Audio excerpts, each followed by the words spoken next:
say welcome, everyone. My name is Fernando Parra, and I have the pleasure of being, or serving, I should say, as a director of the Institute for Family Business, resource center for family businesses, where you all can get resources that are educational, that are responsive to the unique needs that family businesses face here in the Central Valley. And as part of our mission, we have partnered with Dr. Wandeler today to provide more information on how family businesses can be more human-centered in their human management. We are certainly very grateful to the IFB Advisory Board, our Dean, Julie Olson Buchanan, and all the other members of the IFB who have worked really diligently to make sure that these seminars are made available to the public. We appreciate your contributions as well. Let me go ahead and introduce a wonderful colleague and friend who is also an industrial and organizational psychologist, Dr. Christian Wandeler. He is a Fresno State Associate Professor and founder of the Semco Style Institute USA. Dr. Wandeler researches human potential development at the workplace and in education. He consults organizations to be more productive, innovative, and realize their potential, their individual and collective human potential. So if during this presentation, you have any questions, please feel free to just ask via the chat, talk to me, or just feel free to unmute and ask the questions, or I can redirect the questions if you just write them in Zoom. So let me yield the floor to our friend, Dr. Wandeler. Welcome. Thank you very much, Dr. Parra. It's wonderful to be here. Welcome, everybody. Thanks for making time to be present this afternoon. I'm going to start sharing my slides. I typically do this session a little bit more interactively, but I know some of you are kind of splitting your attention between here and whatever else you may be working on. But like Dr. Parra said, if there are questions or comments, feel free to chime in, right? We want to make this as interactive as possible. And we're going to talk about human-centered management and how you can leverage this type of management to future-proof your organization. I want to tell you a little bit about myself here. I'm originally from Switzerland. I got here the first time around. I got here as an exchange student. I was an exchange student in the little town of Kerman, which some of you might know. I was in a high school exchange student, and that's where I met my future wife. And the original town where I'm from here is called Freiburg in Switzerland. It's a city that's bilingual. So if you see here this bridge, on the right side of this river is the German-speaking part of Switzerland. And on the left side over here is a French-speaking part. And actually in this old town here, in this old part of town, there's a mix between the languages. So there's a language called Bolz, which is a mix between French and German. So it's a really unique town. It was a great place to grow up and learn the languages. I was also lucky to get this exchange student experience. Met my wife. She moved to Freiburg for 5 years, right? And I was doing my PhD studies I was working in Freiburg at the university and did PhD studies in Zurich. And then I got a scholarship to go to Stanford for a year, right? So my wife was very happy to go back to California, and that was in 2009.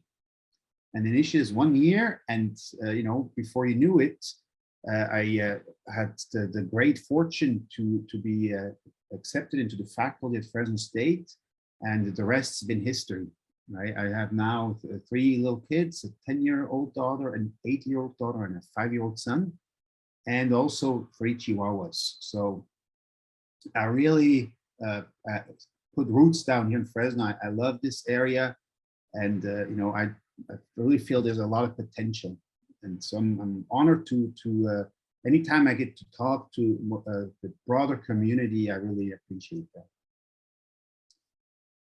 So let me give you a quick overview so that you have a good idea what I plan to share with you guys today. The goal is for you all to get some insights and see what can you apply to your organization.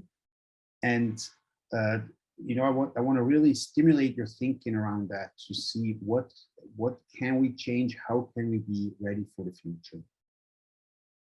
So we're talking about, you know, digital revolution, post-COVID, the challenges that we have right now. Then we want to look at what new role management can play. Talk a little bit about how you might consider redesigning the organization. And then I want to be real specific about remote teams. I think that's something that, particularly post-COVID, has become very relevant. And then we'll you know, kind of review what we talked about and really open it up for questions and have an interactive dialogue.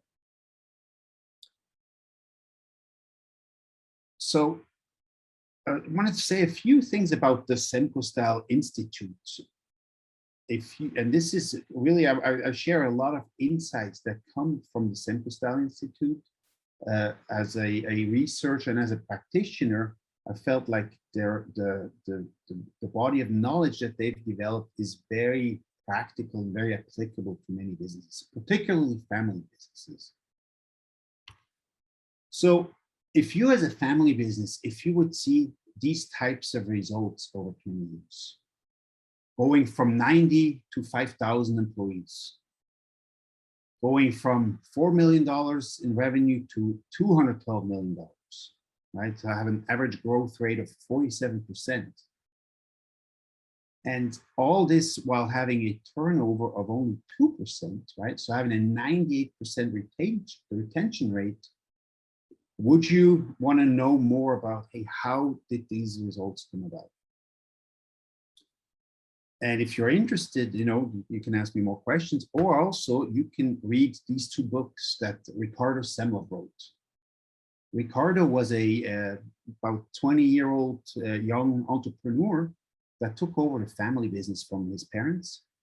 And what he did is he took the corporate hierarchy of the family business and democratized the company, made it into a much flatter organization. And then he wrote two books about this journey, and he's got a TED Talk with over 3.5 million people watched.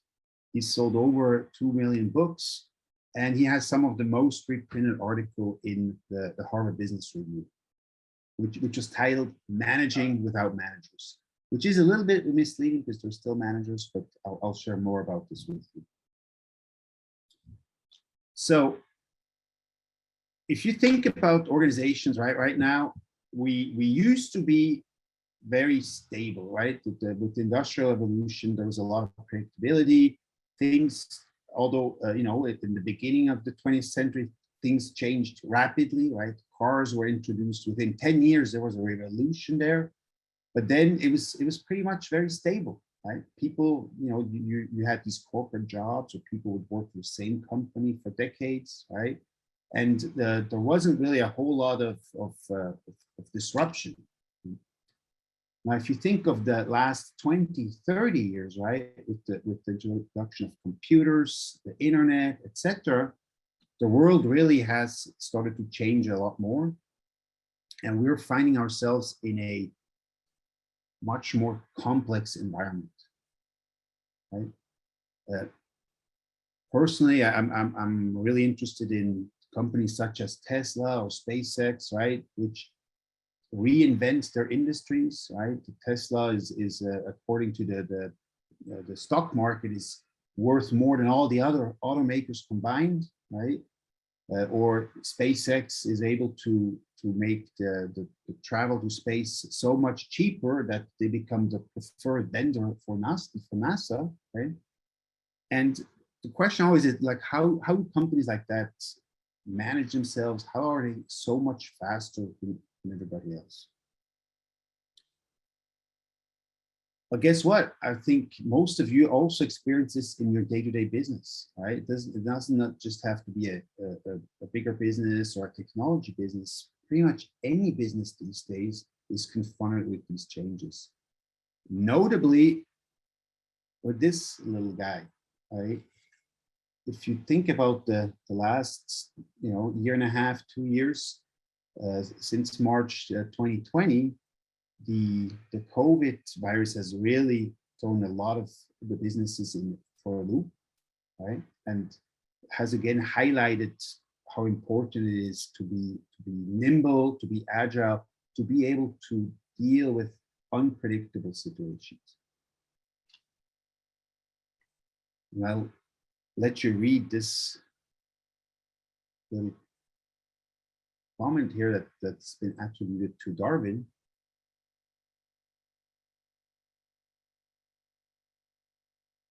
And I'm curious, if you think about being responsive to change, if you could type into the chat right now, what are your biggest challenges? I'm really curious to hear from you.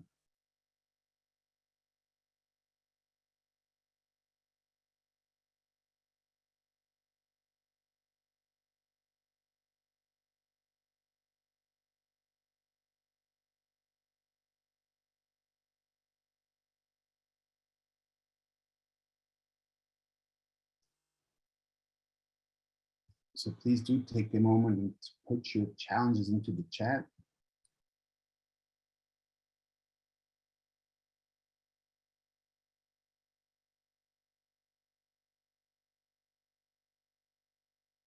If you have no challenges, you can type in, I have 0 challenges, which, that might be nice as well.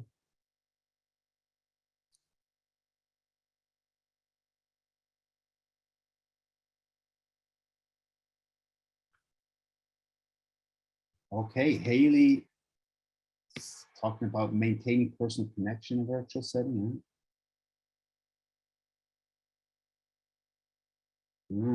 Fernando is talking about the overcoming organizational structures that mediate processes without having sufficient knowledge of the strategic view of the firm.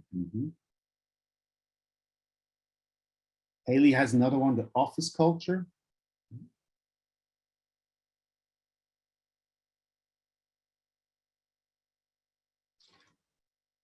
Great. Well, and we'll revisit this. If you haven't entered any challenges yet, feel free to add those. Some of the companies I work with right now, typically what they talk about is it's hard to hire people.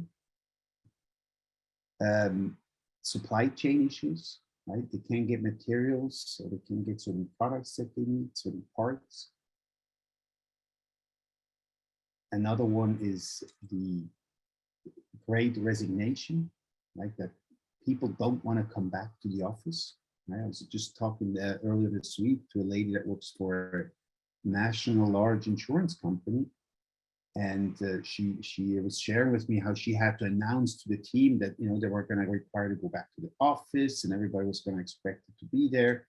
And she knows that most people don't want to do that, right? So they're really resistant. And she knows that some people are going to quit, right? But yes, to your point, Haley, the connections, having that in the virtual office, that's a big challenge that I've heard about as well. At that water cooler atmosphere, how do you keep people connected, right? Everybody's kind of on their own in their own homes. So what can you do about creating a good culture where people feel connected? So one thing that I want to propose to you, and again, this is kind of I try to take the perspective of a mid-sized family business that has maybe 50 to 100 employees, right? One thing is that if you want to be able to deal with these challenges, one thing is that it takes time, right? All of a sudden, right, you got to figure out, oh, COVID, how do we do it? What do we do with our employees? How do we protect them, right? What is our plan B? What do we do with our customers, right? How do we change what kind of technology do we need? All kinds of stuff like that. And then also, well, can we still provide the services that we provide to customers, or can we still provide the goods that customers need, right? So example, if you're a restaurant, what do? Do you just shut your doors, or do you develop another strategy? So it takes time. And then also oftentimes it takes money, right? So the idea is what kind of investments do we need to make to actually keep our business going? And one thing to really consider also is this whole dealing with the pandemic in general. But then the other big challenge that I see is the whole digital transformation, right? A lot of our businesses are still analog, right? Probably most of us are kind of in a transition.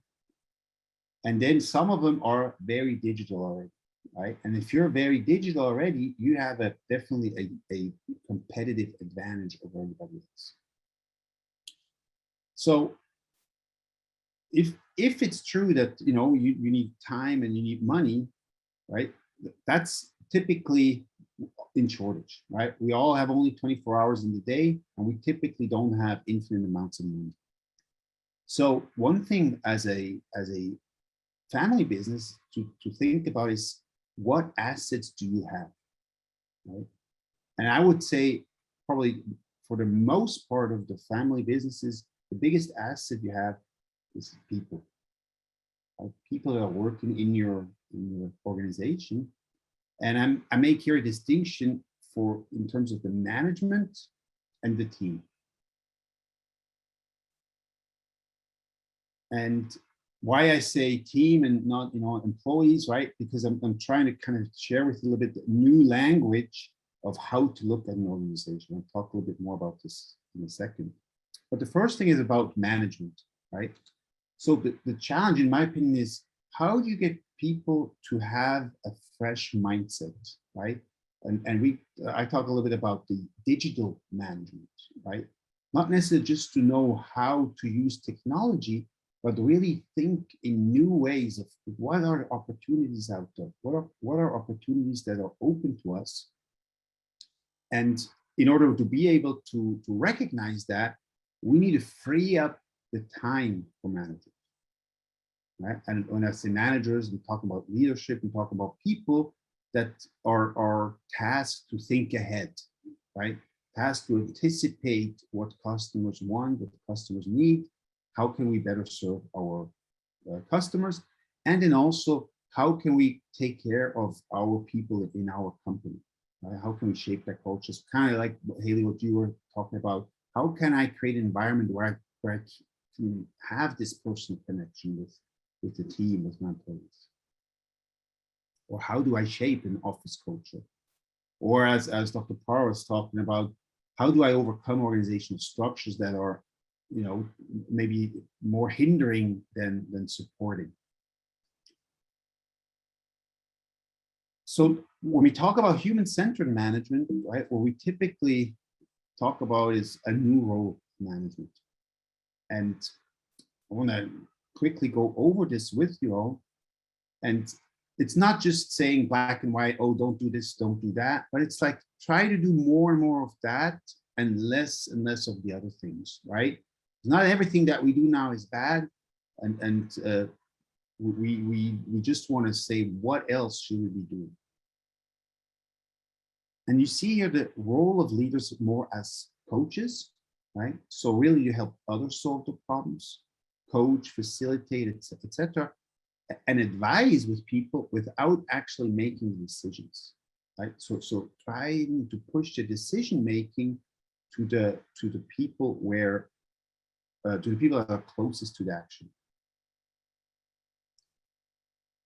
I see another comment from Liz. That's difficult to find machine and material for startup companies. Yeah, right. So these supply chain issues. But once you have adopted this approach of not solving people's problems, right, you also want to foster their confidence, support them, boost their psychological safety, right? When we talk, maybe you've heard about a mindset that is entrepreneurial, that also is supportive of failures, right? If something goes wrong, well, we're trying something, right? We're taking we're taking risks. And then also to have good communication skills, right? That's huge, right? So that when you have misunderstandings, that we have enough social skills to deal with conflict and to keep conversations going. And sometimes to challenge each other, right? To also push the boundaries a little bit and really get each other to come up with new ideas, with new thoughts, and maybe also different ways of solving the problem. So the same way that we said, hey, help others solve problems, don't solve others' problems. Then stop checking on micromanaging, right? At times that's the most difficult part, is to not check and then to not intervene, right? To really resist, to step in and take over, because what happens when you do that? Typically, employees' motivation goes down, right? They might have been intrinsically motivated to work on something. Manager comes in, takes over, and our goal is really to boost the intrinsic motivation. All right, I want to take a little break here and ask you guys about your feedback. What do you think about this? These ideas here of new roles of management. Any thoughts, any comments?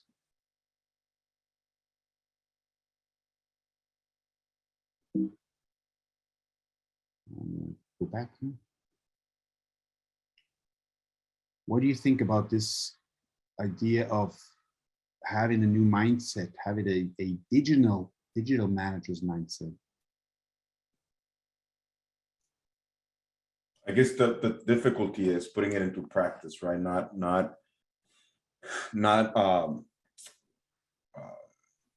being tempted to basically take over, and especially when you're in such a distant place, the tendency is that you want to go jump and go to that person's location and actually fix everything.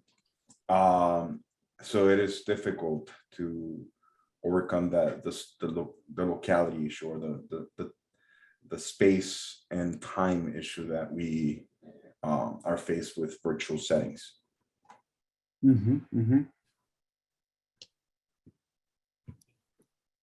But I'm sure we can manage to keep ourselves from intervening, right? Yeah, it's a big personal development process as well for a lot of the leaders or managers, right? Because you get into these positions because you typically you're engaged, you show high competence, right?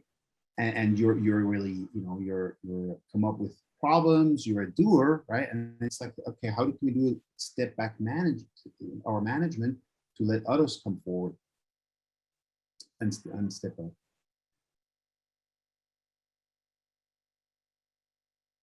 Yes, Dr. Tenoyan, I see you're having some contributions. I'm not sure about having any substantial contribution, just a clarifying question, Dr. Wandeler. Could you please go back to your previous slide real quick? Which one? The one with more the new role of management? That juxtaposition between exactly this one, yes. New role of management.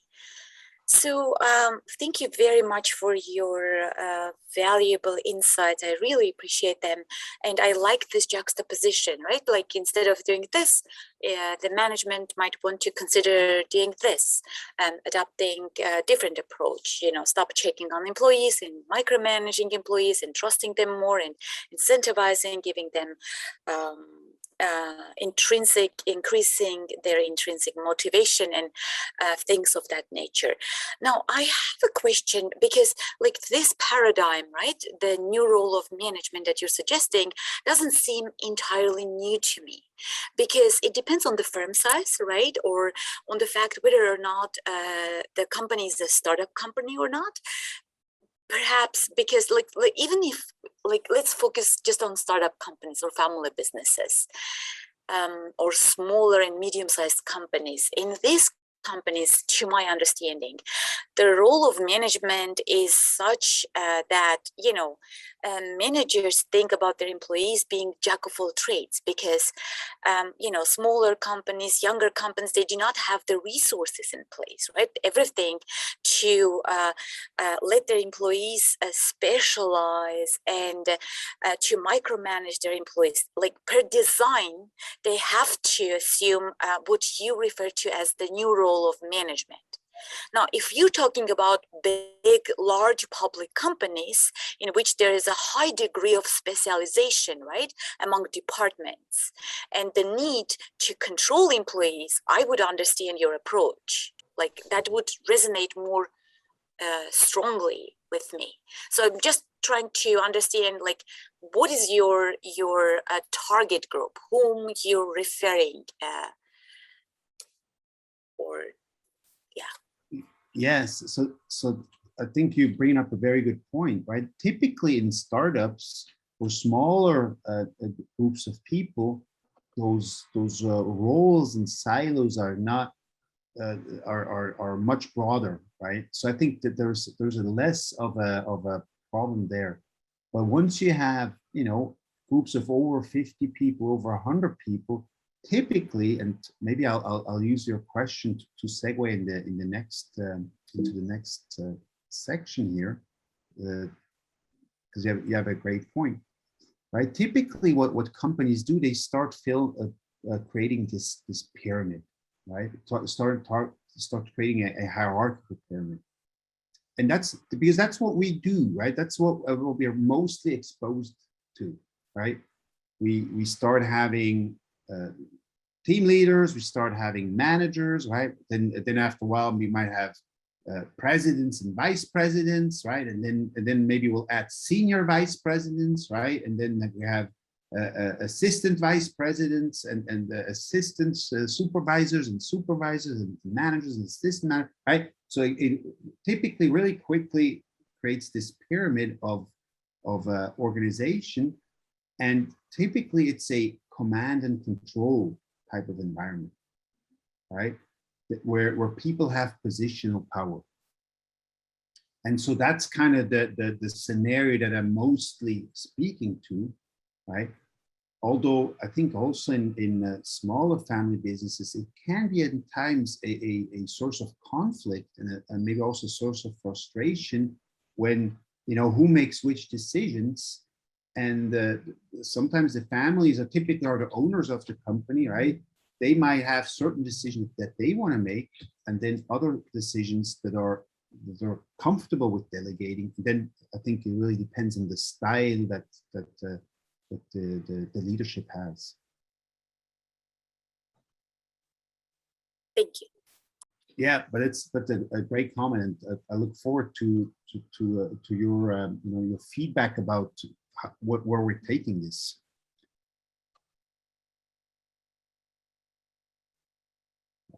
I'm sorry, I gotta take a quick. This is typical home office interruption here by my daughter. Gianna, come say hi real quick. Don't be shy. Show. Hi. You see her?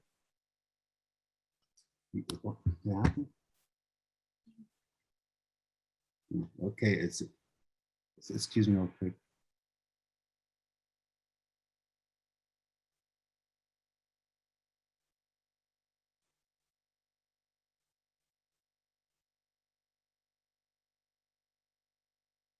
So even the kids adapt, right? She asked me if you can have some sugar cereal, and she knows I'm not going to start an argument right now. But I want to jump in here and kind of continue, right? This was actually a situation that Ricardo was in when he took the business over from his family, right? It was a very traditional company, hierarchical. His father, this is a Brazilian company. His father was an Austrian that was fleeing the Nazis, emigrated to Brazil. He developed this manufacturing company, and he did what was common at the time, right? He started building a pyramid with managers and vice presidents and things like that. And what typically happens there is that the motivation is pretty much extrinsic, right? It's the reward punishment type of thing. In family business, a lot of times we see that it's a more of a you know, the paternalism, right? If you're good with the family, you get rewarded, and then this, you know, there's all kinds of politics that go on as well. And what we're trying to do, suggest, is not just look at how does the management need to change, but also how might the design of the organization change, right? And that's where I'm curious for you guys' comments, right? We talk about a more participative company where there's, we try to flatten the hierarchy. There's still managers, but we look at really engaged employees that have much more decision-making rights and much more involvement. And ultimately, we'll go towards a networked organization. So there's different steps in that process. So I'm just kind of curious, how does this resonate with you all when you hear this idea of, you know, basically flipping the pyramid and creating a more participative culture? For me, when I look at this, it makes it look like you're their equal. So I think it helps, you know, sometimes just seeing like a pyramid might make somebody feel lower than someone versus an equal, even though they are maybe their manager or so forth, but it just makes it feel like you can communicate more. It might, you know, create the door for, you know, like an open door kind of policy, if that makes sense, versus like a closed door. You might be, you know, just simply looking at that might change your perspective.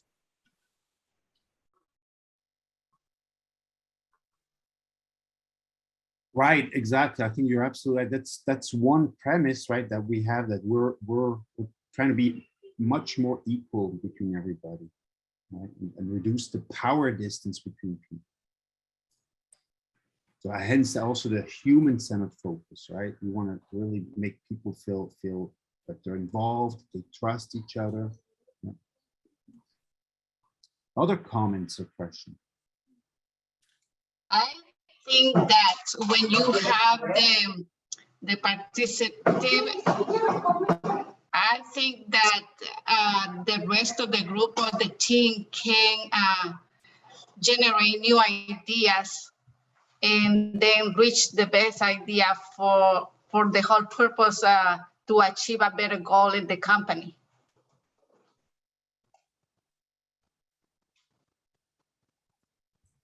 Exactly.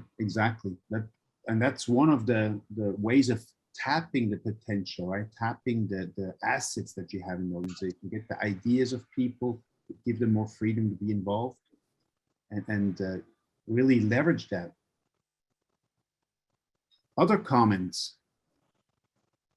Dr. Wandeler, I'm wondering what you would say to individuals that fear that having too much shared governance and organization, or shared management, I would say, an organization, by flipping that pyramid, if you will, would that give more of a say to individuals that may not always have all the information to make the best decisions for the enterprise?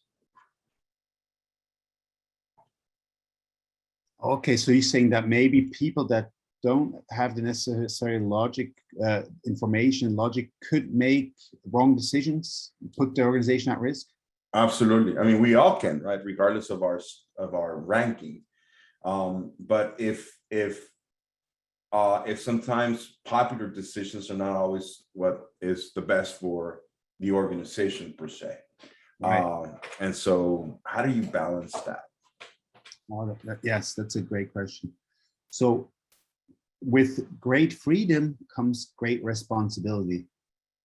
And I don't know if you had heard that saying, right? The thing is really that the typical person that's involved in such an organization has also a lot more knowledge and has also more information. So I'll give you guys a little example here in a moment, but we try to share a lot of information with people so that they understand we teach them a lot of business skills so that they understand the bigger picture of elements, right?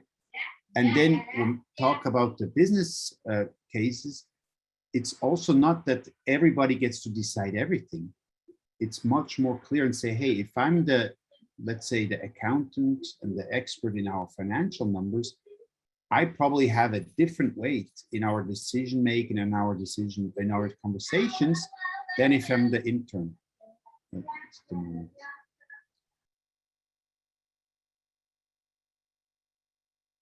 And I guess that would apply. Oh, sorry, I interrupted. And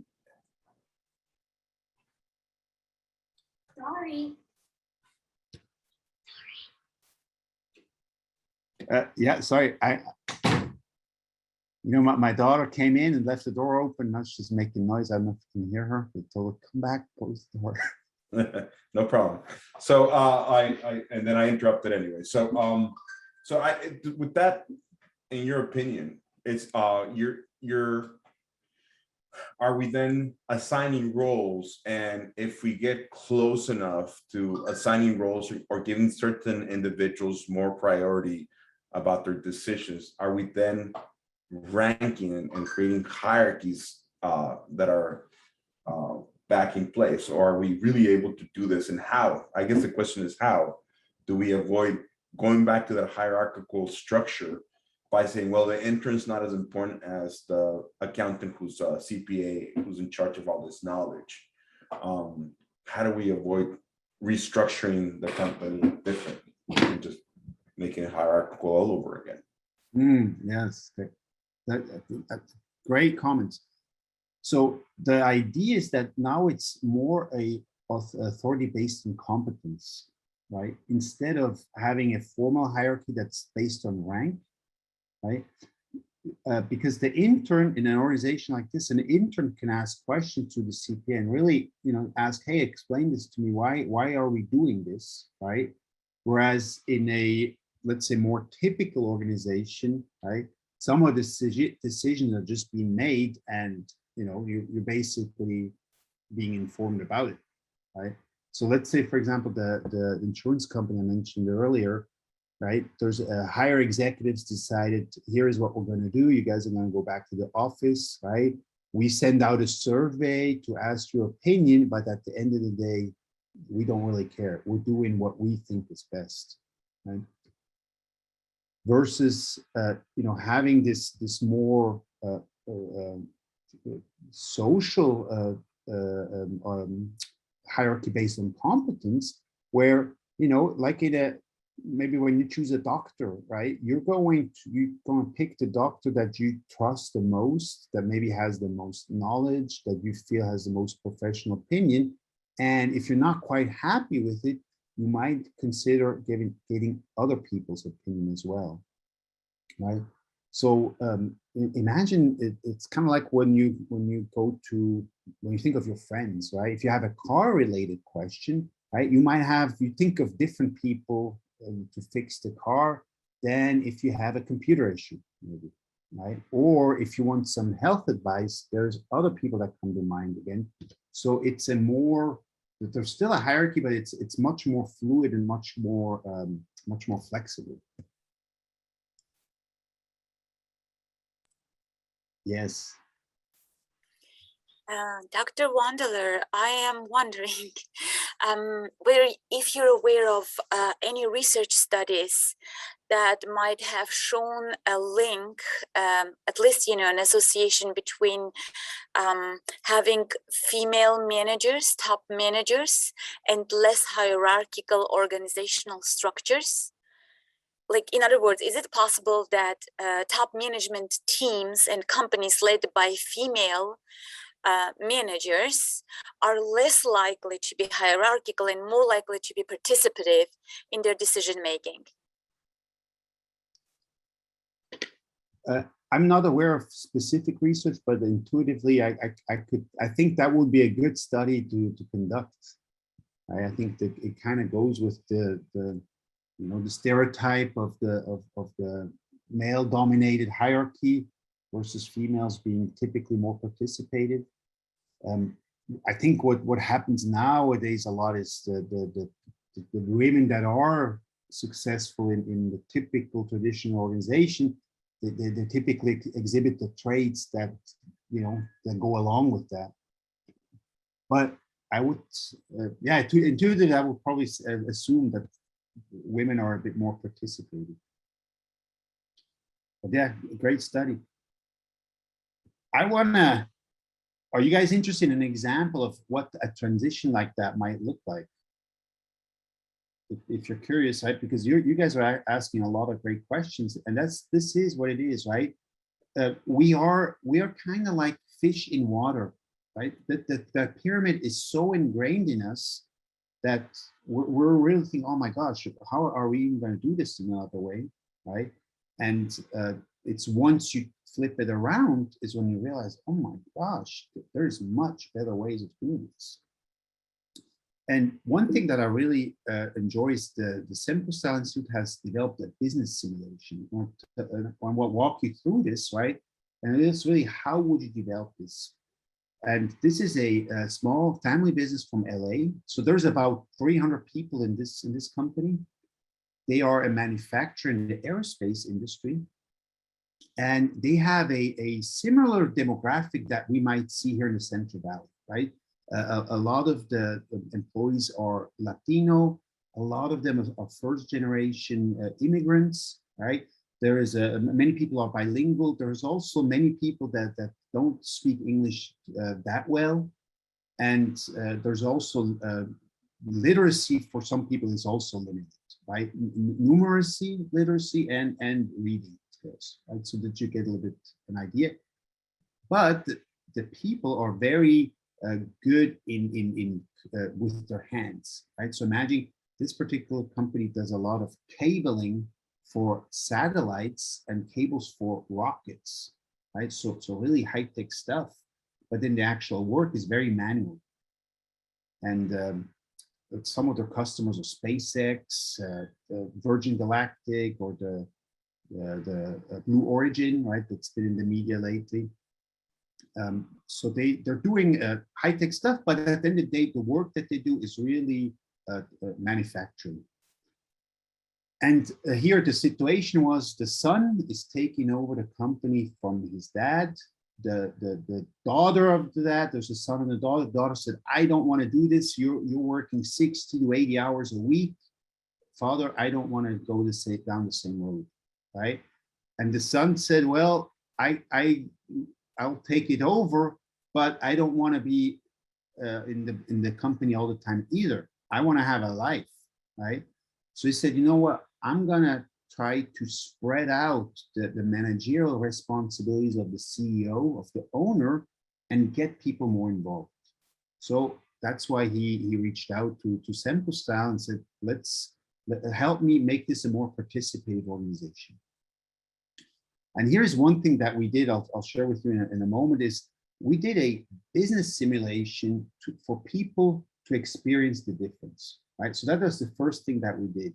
It's like a 6-hour session where people can get a little taste of what it could look like when you manage differently.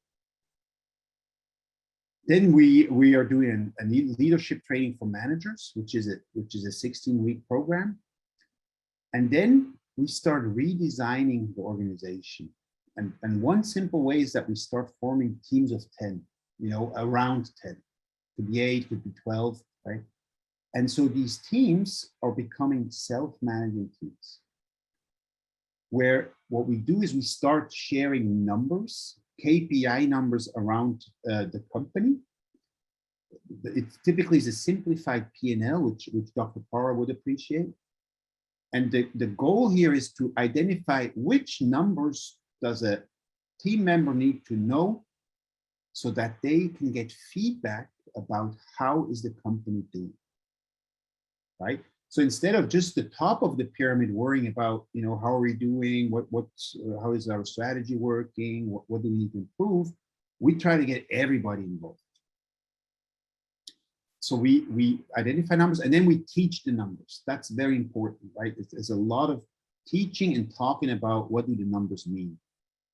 And then gradually we implement the meeting structure, right? So Friday at the end of the week, managers meet, discuss how the week went, and they summarize that, And then Monday morning, they have a manager meeting with the team leaders, which are elected by the team, right? It's a democratic process.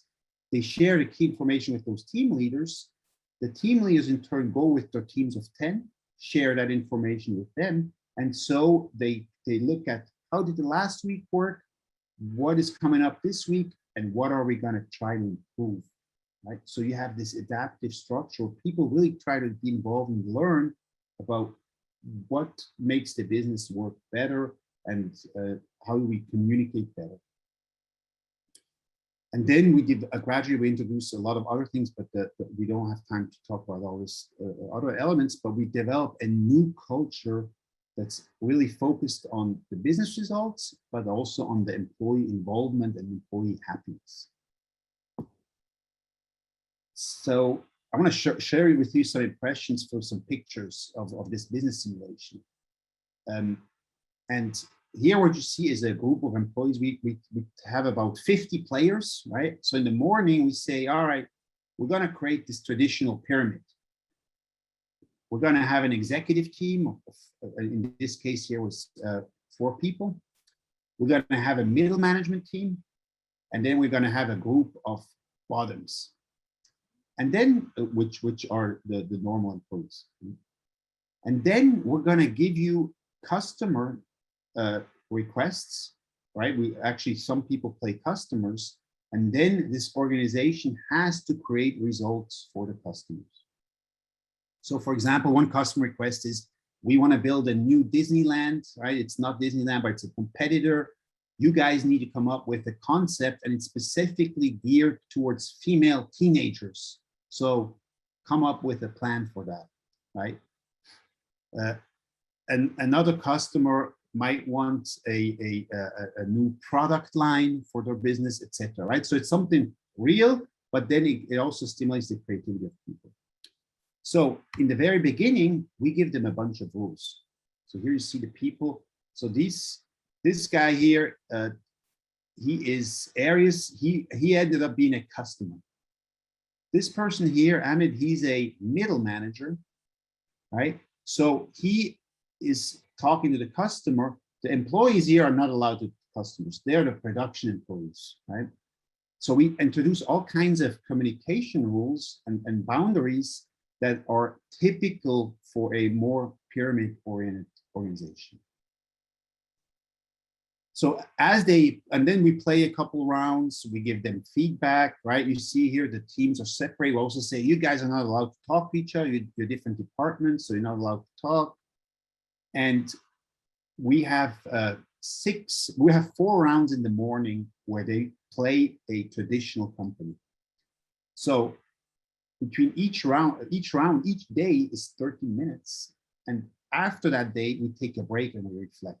And what we do is we talk about what's happening in the game and how does this relate to what's happening at work, right? And so typically in the morning say, oh, it's frustrating, right? The employees say, we don't know what to do because our supervisors don't tell us anything, right? The supervisors are confused. It's a zoo, right? But it kind of drives home the points of when you have limited communication between people, it slows everything down. I want to go back here. I forgot to say this. This is the top management. So they were in a special office here, and you can see here, these guys, Pedro here, he was very stressed out. So at one point in time, he was sweating because everybody was waiting in front of the office of the tops, right? And for whatever reason, he was the boss of the tops, right? So the people recreate in their minds what they know, right? And for them, it's really interesting to get a different perspective of what's going on, right? Because while they're super busy here in this top office, right? When we ask the other people here that are sitting at these tables, they say, well, the bosses, I don't know what they're doing. We never see them, right? It seems like they don't do anything. I have no idea what's going on here in this game, etc. Right? So a lot of the things that they bring up, funny enough, actually they can relate to in real life. Because they don't talk to a customer, they don't know what's going on. Every once in a while they hear something about changes, right?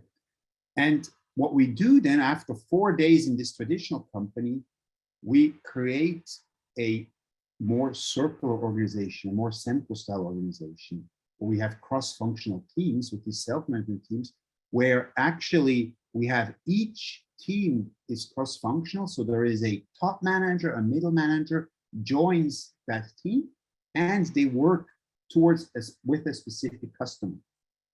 And then they do 2 days that they work like that. And we reflect in between, and then it's amazing how fast they get stuff done when they work as a cross-functional team. And you see here, it's typically a great experience for the team members. And they notice how much they can get done when they have open communication and really a customer-focused organization. So let's take a quick break. What do you guys think so far?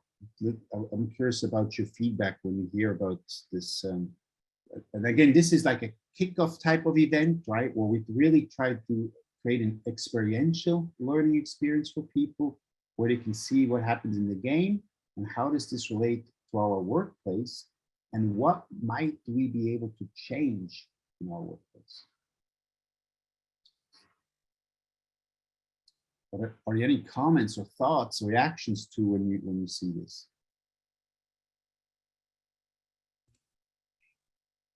I think it's important to have like an office team, you know, take on these different roles, just to see like how much communication and collaboration is important. So maybe it might help with the communication piece. Right. It was, and typically, you know, it's kind of random the way we assign roles, but you know, I made sure that some of the people that are more on the top normally, right, that they are in an employee role and they have no clue what's going on, right? So they can experience that too. Hey, how do you feel when you're not really involved in all the conversations all the time?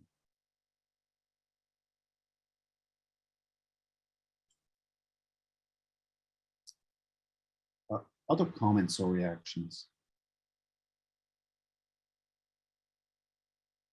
Yeah. Liz, I see your lips moving. I'm not sure if you want to make a comment or not. Oh, I think if get together, they feel that they are part of the groups. So they may feel important too, not just because they have a lower position, they feel that they're less, but when the company include everybody, it makes them feel better. Liz, you hit it on the nail. That's exactly the involvement, engagement. It's huge. I want to share a quick anecdote with you. This lady here, she worked in this company already for over 2 decades, right? And she works on the line. She has a manual job, right? And she does a great job at that. And she ended up being a top. So she ended up being one of the managers of this fictitious company, right? And it was beautiful. At the end of the day, she was saying, you know, if we want our company culture to change, everyone needs to change, and it starts with us. And it was really impressive for me with this learning, right? To see, hey, I'm in a different position, and now I kind of, you know, I get a sense of what this can be like, and people want to be involved. That's the typical reaction. Yeah, just to follow up with what Liz was saying too, is it allows them to step into like those leadership roles and challenge themselves. But I also think it helps, you know, their focus point, like, why are we doing this? What's the purpose of this? Like, who are we serving with a business, you know, whatever it may look like, whoever you are serving. I think it might help kind of center that a little bit more by working together, stepping in new roles and sharing new ideas too. So it helps the groups be innovative. Yes, absolutely. Absolutely.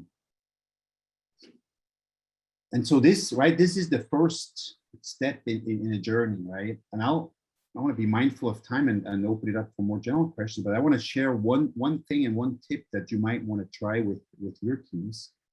When we talk about, how do you then get the people really involved?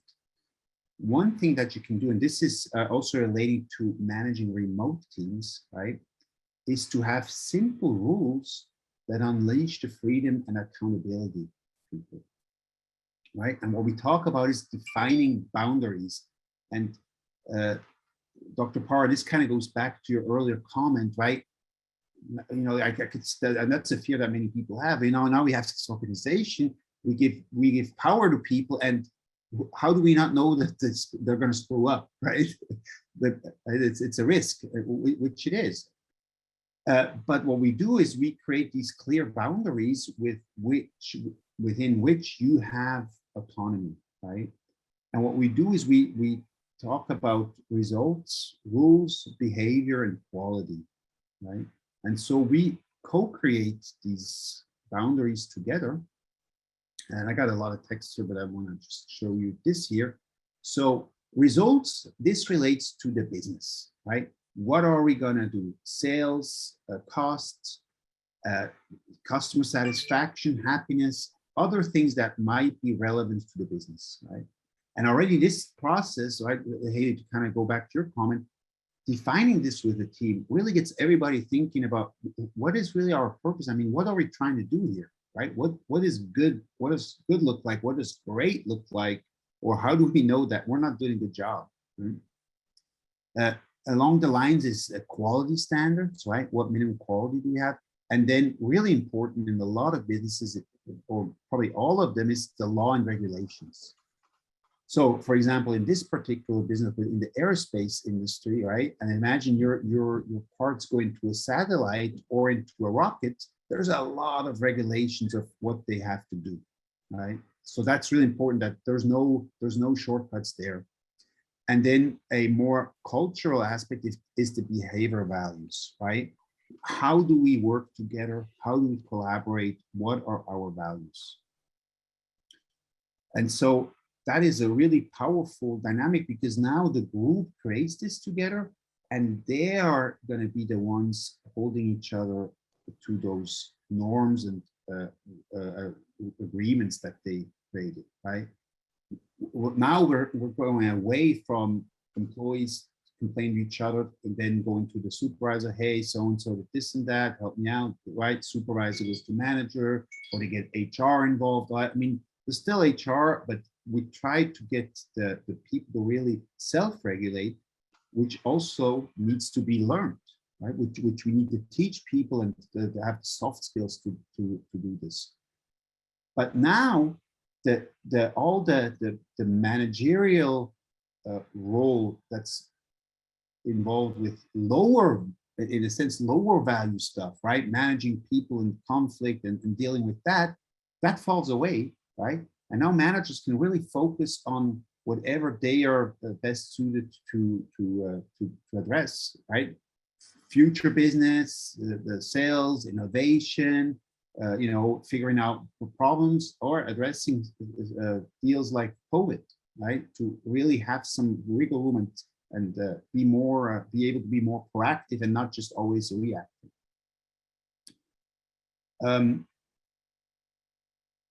Okay, I'm going to show you guys a quick example, and then this is I'm going to open up the question again.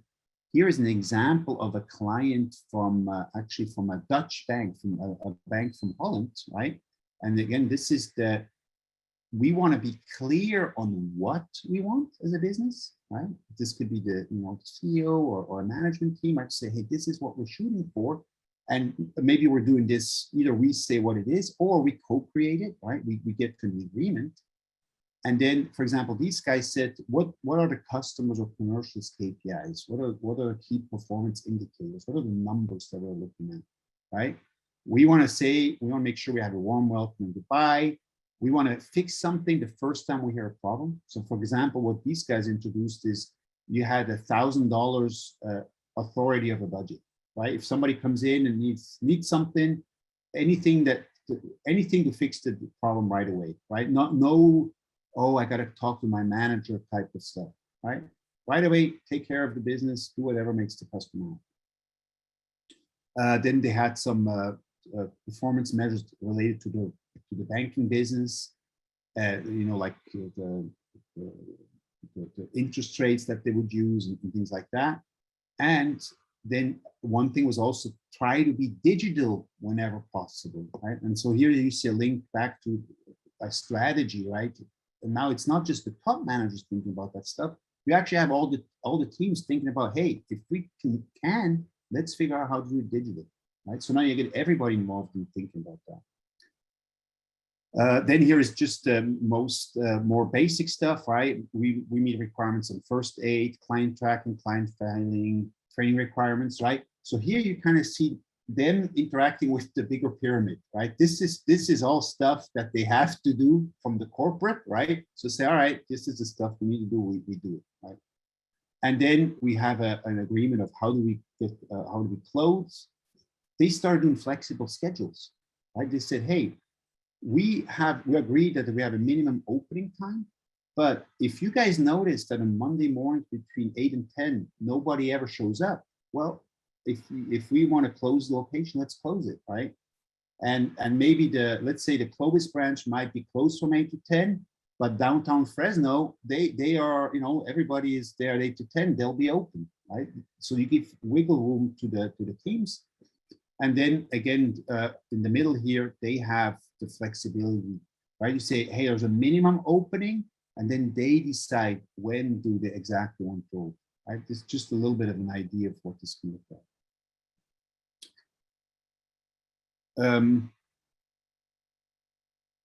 Okay, what do you guys think about this co-creating boundaries to increase the autonomy of teams, right? It's a self-management, but at the same time, provide guidance of what's the true north, which direction are we headed? What are we trying to achieve?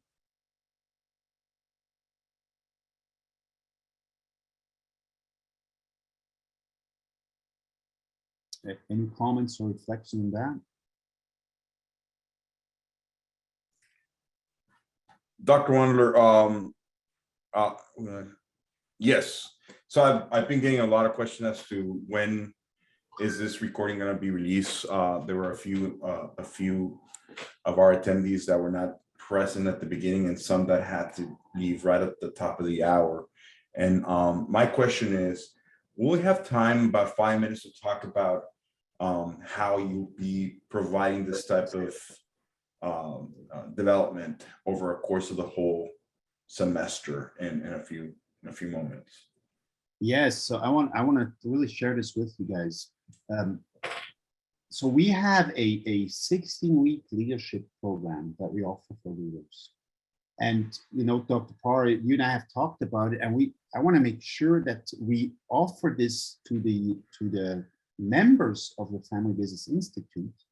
You know, if you think, hey, what I've heard today about, you know, more democratic management, more self-managed teams, human-centered management, and this piqued your interest, we want to serve you guys and offer an opportunity for 2 scholarships to participate in this program.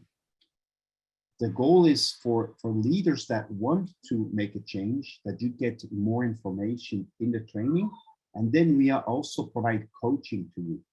So the goal is to work on a little pilot or on a big project. It depends on what your possibilities are, but that we can get some traction and show also other family business what might be possible here in the Central Valley.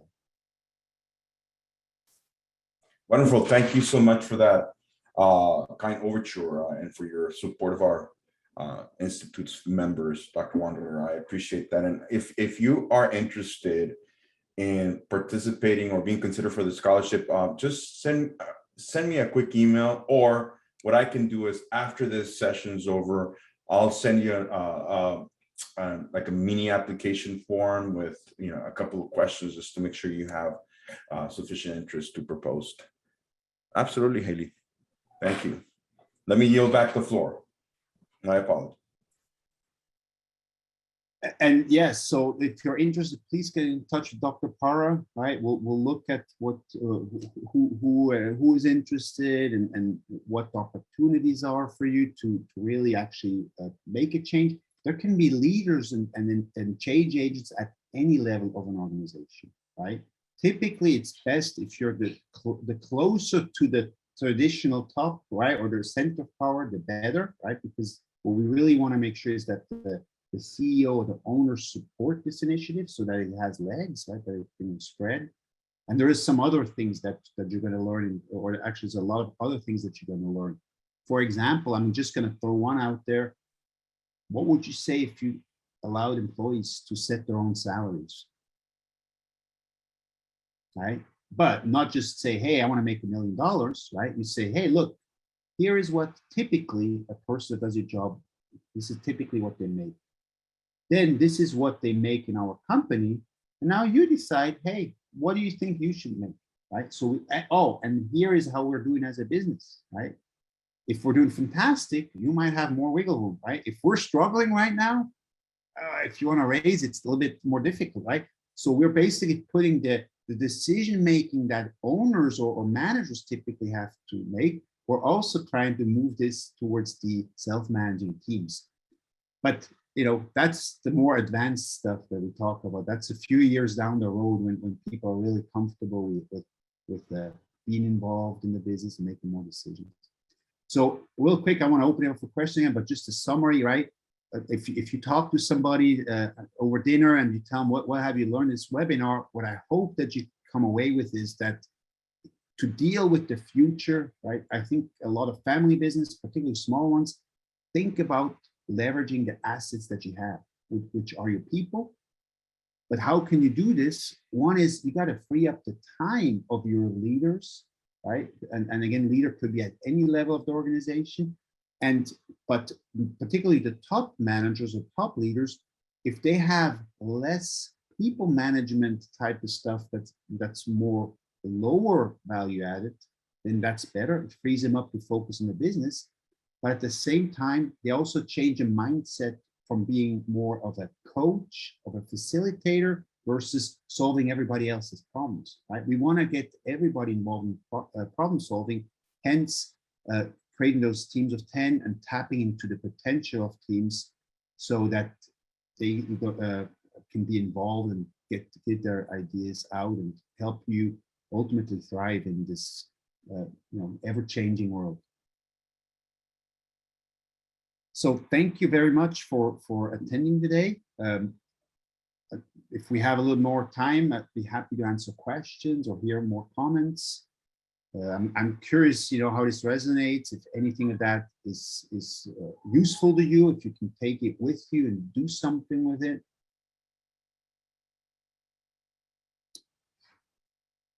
And if you are interested in, again, participating in our leadership program, please drop a note to Dr. Parra. And if you are interested in learning more about the Institute, feel free to email me directly at Christian@SemcoStyle.us or connect on LinkedIn. Be happy to connect. We have a website for the page for the Institute where we keep posting different forms of information. On the website, www.semcostyle.us, we have also more resources, and you also can sign up for our newsletter where you get regular information.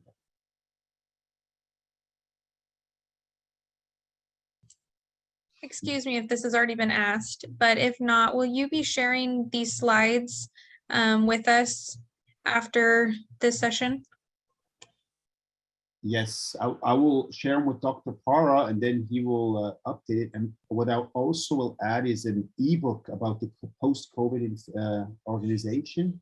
And there you have a little bit more details as well about different things you can do particularly with remote work. Perfect, thank you. You're welcome. Wonderful. And I'll also transform the video so we can post it. This is right now going on live.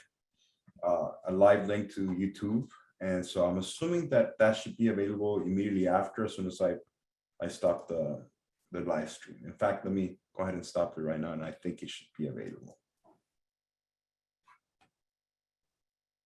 Oh, you're very welcome, Dr. Tonoyan. It's nice to have you. Thank you for your Thank you. attendance, and thank you all for participating in today's session. And thank you, Dr. Wandeler, for sharing that knowledge with our members.